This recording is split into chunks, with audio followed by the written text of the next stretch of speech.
Hey guys, it's Beaver, and this is a story out of Louisiana. This is the Daily Mail, is the source I'm reading from currently. A Louisiana teenager has been found dead in a sugarcane field with a mutilated face 3 days after vanishing from his family home in what his parents say is a racial hate crime that police are refusing to investigate properly. And I have to agree, this does seem a little bit much because nothing's adding up at the autopsy. And this definitely wasn't a drowning, in my humble opinion. Quawan Bobby Charles, 15, was found dead on November 3rd in a sugarcane field near the village of Louisville, Louisiana, 4 days after his father reported him missing October 30th at around 8 p.m. When police arrived at his father's home in Baldwin, they suggested to the boy's father, Kenneth Jacko, that he'd gone to a football game, and according to the family, they were dismissed. Quan's parents later found out that he had been picked up that day from his home by Janet Irvin and her 17-year-old son Gavin, who are white. Quan's parents say they don't know the Ivans and do not know how they knew them. They've never gave him permission to go with them. This is crazy. Gavin told the family that Quan left their trailer home on his own October 30th and didn't say where he was going. Janet has not spoken to the family.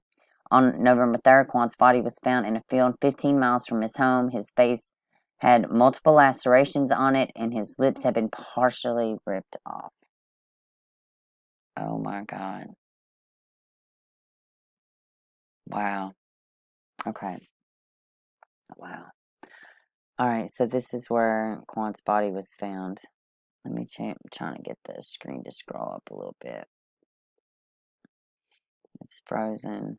This happens with this stupid Daily Mail. Okay, so here's where his body was found. God grief, his lips were partially ripped off. Let's see. So this is where that's where he was found dead. This is where he was last seen at his father's home. So it gets worse. The Iberian County Sheriff's Department says that he drowned and that he had water in his lungs, but they haven't explained exactly where he was found or how he was taken out of the water. His family have been told that the autopsy report will take 12 weeks to be completed, but they are outraged by the police's response and say it's unlikely he drowned in ankle-deep water in the field where he was found. His cousin, Celine Charles, took a photograph of his injuries after being shown his body to be able to circulate on social media and highlight what she said is proof that the cops are ignoring obvious suspicions in the case. They are comparing the cases to the notorious killing of Emmett Till, the 14-year-old who was lynched in 1955 after being falsely accused of offending a white woman. I believe he whistled at her or he waved, supposedly, and I don't even think the story was true. And the boy was lynched. Quan left his family's home October 30th without telling his parents where he was going. His family was out at the time. He says that Quan was picked up by a white mother and her son, Gavin and Janet Irvin, and who they had never met. The Irvins have not spoken to the Quan's family and have now been evicted from their trailer park home. Wow. Why haven't they talked to them? According to Gavin, Quan did go to their home, but left on his own without telling him where he was going. Yeah, none of this makes any sense to me. Family say he was the victim of a hate crime, and the police are refusing to investigate. I hate this stupid thing. It just freezes up. What happened after remains a mystery, but the police department suggested that to the boy's family that he might have gone to a football game. Now, Quan's mother, Roxanne Nelson, is demanding answers from Janet Irvin. This is a nightmare. I've had to go on a wild goose chase to get information. At a candlelight vigil for her son, she said, I want the lady who came to get my son without my permission and his dad's permission to be held accountable. Well, if they did something wrong, yes. But, I mean, there's no, I don't, as far as if she's just saying that on the premise of you picked up my son and you didn't tell me. Kids do that all the time. Stupid parents do that all the time. I'm with this lady, though. I want answers. There's no reason why she hasn't spoke to this woman yet. This woman needs to reach out to her. She was the last person to see her son alive. Of course, this woman deserves answers. You know, as far as her, if she's not responsible for the foul play, but to me, I mean, he didn't do the things to himself. It's absolutely foul play. He didn't, he just, went to a field and died. I mean, come on, it's insane. Of course, somebody knows something. Of course. She took them to her house. He was alive and well when he was here, and now he's dead. Wow. Wow. God, my heart goes out to this mom. I can't imagine. I'd be beside myself. Outside of the grief, I mean, it's just in general. I totally get what she's saying. You can't be careless with other people's children. The Iberian County Sheriff Department has not named any suspects and are not releasing any information about this case. It said in a press release that Iberia Parish Sheriff's Office Bureau of Investigation continues to investigate the suspicious circumstances surrounding the death of the male juvenile who was discovered in Iberia Parish Sheriff's Patrol deputies on November 3rd, 2020, near the village of LaRueville. Investigators have interviewed multiple individuals, collected physical evidence, and it is being processed. An autopsy has been performed, and the results are pending as of the first time. As of this time, the investigators have updated the parents of the juvenile concerning the status of the investigation and will continue to do so through the investigation. Investigators, let's see. I lost my place.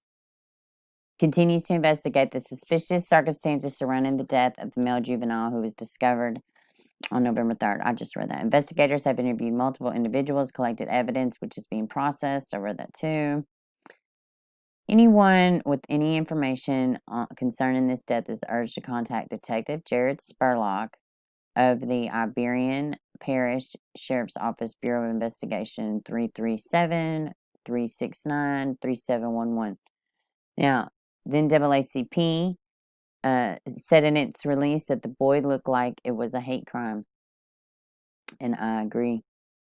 Oh, I went too far. The GoFundMe account for the family has now raised, oh wow, that's a lot, $192,000. It was set up by the St. Mary Parish, which the family belongs to.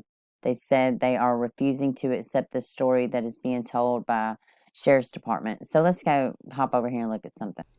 So, and I'm looking at the pictures. And then from what I can understand, she told my son that they found your son's body in a sugarcane field behind their house. So it's like they bleached the core because they used the core to go hide the body, your son. Oh, okay. You know what I'm saying? Yeah. So then is he alive? So what's your son's name? What's your son? This right here is odd too.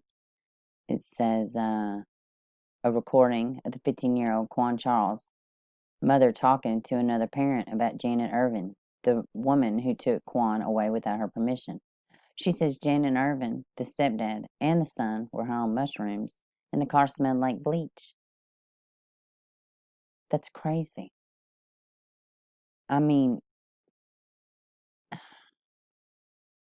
and why would the son, why would you take those kind of things with your child? The family said their concerns were dismissed when they were first alerted local authorities to the disappearance.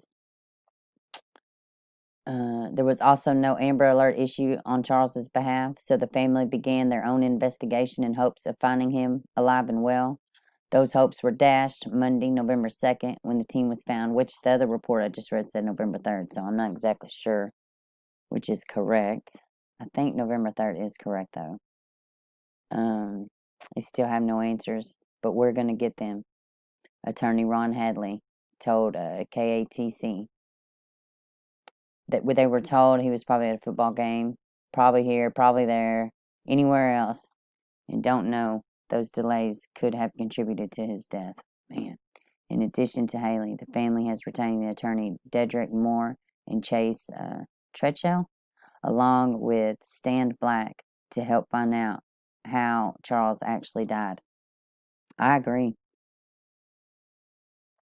I completely agree. And there needs to be further investigation of this. I feel like an outside police department, something needs to happen. An outside third-party investigation needs to take place. Absolutely. This boy is not, you will not convince me from a little stupid press release that this was a drowning. You just cannot. Especially in a field, for crying out loud, a little ankle-deep water, and the boy looks like as bad as he looks. My God. We live in a sick world. Prayers for the families. Like, share, and subscribe, and we're gonna follow this one. This is awful.